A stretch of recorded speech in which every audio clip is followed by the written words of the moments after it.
Hey guys, welcome back to another video. Today we'll be testing the Praga R1 in Korea in Asphalt 9 as you do. So yeah, this is my Praga, which is at 2 stars by the way. So 2 stars with all upgrades applied and whatever nonsense not. So basically this car first came out in the Zai Syndicate, I think it was Zai Syndicate 5 or something like that. So let's say it's DS5. So it came out at that time. Again, I'm not sure it's Zai Syndicate 5 or 6. So basically it's just basic old D-class car, except it's not as basic because it has very good acceleration but not the best other stats. As you can tell, the top speed is not that good, and with this, yeah, the nitro is decent at best, I guess. No, it's decent about enough to be good. Honestly, the real weird thing is the handling of this car, because it's sometimes good, sometimes not. The handling is fine, but drifting is the one that's weird, because it's sometimes sharp, sometimes not. It also has this thing called what I call skid punching. Basically, it's whenever you punch I don't know, maybe this car is so grippy that whenever it punches, it lifts the tire off the ground, makes it go sharper. For a split second, the drifting radius becomes sharper. Why this happens, I'm not sure honestly, but it's something cool, I guess. But then since the car is so grippy, it does lose some speed while you're doing that. But it could help in some sharp corners, you could...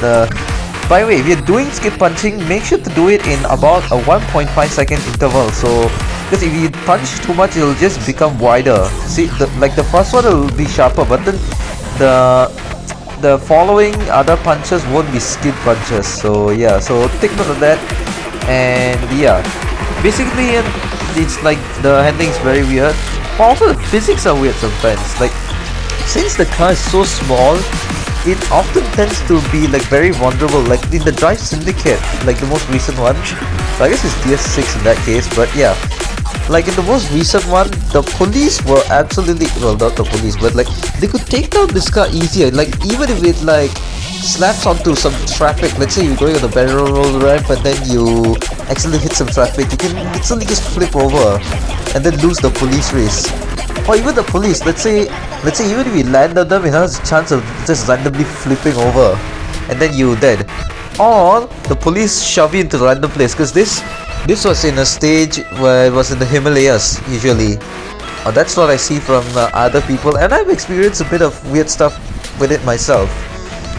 And my theory is because it actually has a pretty tall hitbox, because if you notice, even though this car has skid punching, it still likes to like floaty a bit. Like say you're 360ing and then you land into a sharp corner, or like just corner and then drift fairly sharply, you can see it actually kind of floaty drifts a bit, because maybe it's because it's so slow that it normally doesn't want to floaty, but since it has the speed after landing from somewhere with a 360, maybe that's where it likes to floaty. Who knows?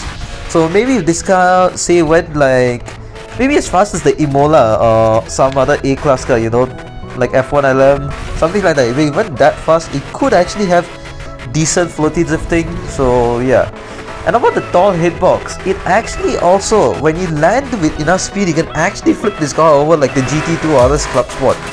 Of course, it's fairly stable on ground, but if you have enough air speed and spin, you can actually flip it over, which is very weird, not gonna lie, because this car is first of all really small, second of all quite slow, third of all really grippy, well not really grippy, but and it's also D-class, so I think I said slow, but yeah. So that's why I kind of like this car. It is so unique, it has weird physics, it has good acceleration. Yeah, it has weird physics, good acceleration. What else? Oh yeah, it's also pretty vulnerable to cars and physics and whatnot. That's kind of why I like it. That's also kind of why I like the GT2 RS Club Sport, It's unstable, but it has good floatability, which is why I kind of like it, When the car is too stable, it gives you... I know it's safe to have a stable car usually, but like, come on. Sometimes it's good to have some variety. So yeah, that's why I kind of like the GT2 RS Club Sport. Anyway, back to this car. As you can see now, we are testing it on Rome. Which, yeah, this wasn't too bad, except for something you'll see later. As you can see, do you guys see that? See, that's the weird floaty thing, It doesn't floaty naturally, but if it comes at a high enough speed, and say if you float or even punch even, you can kind of see the front wheel going up for a moment. So yeah, I think that's why I think it has a tall hitbox. So if any person can confirm the hitbox height and whatnot, comment down below. And also, I feel like this car could have some improvements, you know.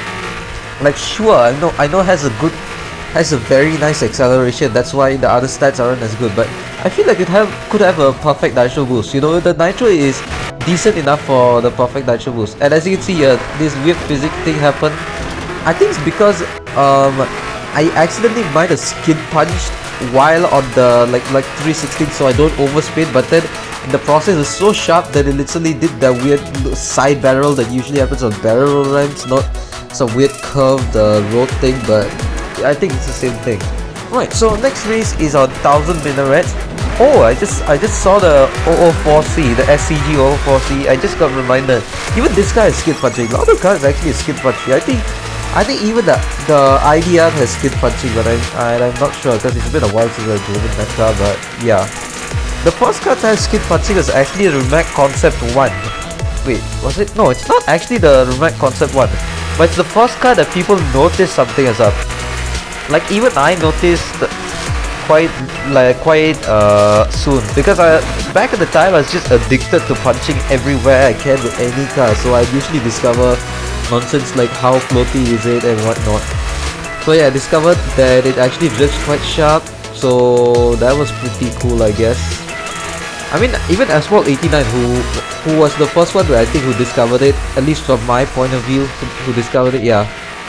So other than that, I discovered it kind of on my own, but yeah. Anyway, enough about that car. But actually, skid punching has been around for a while. Like the F40 has actually a very weak version of this. If you guys have the F40, go test it out. But basically, it has a weaker version of skid punching. And even the Praga has a weak version of skid punching. And you know, even the Aries from like, I don't know which update was it, but I think it's the Around the World update or something like that. The Aries actually has skid punching as well. You know, the one that looks like a Bugatti Chiron, Jesko, all that, 918, who knows what nonsense of cars. The one that looks like a mashup of many cars and also fast accelerating, funny enough.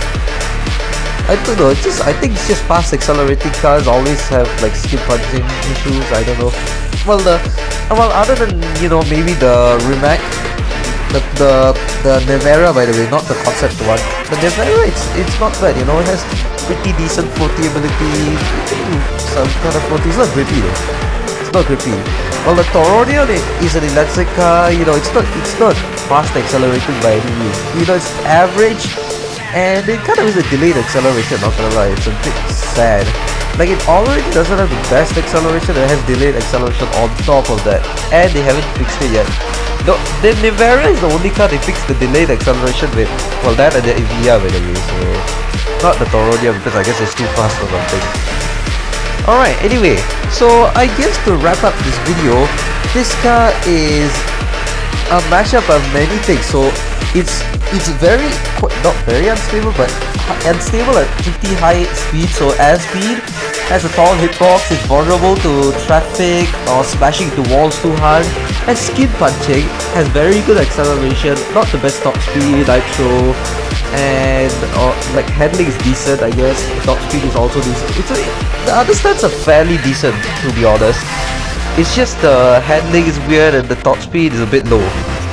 And the acceleration I think is a bit unnecessarily high, but yeah. Well, I guess with that, guys, thank you all so much for watching this video, and I'll see you all next time. Bye guys.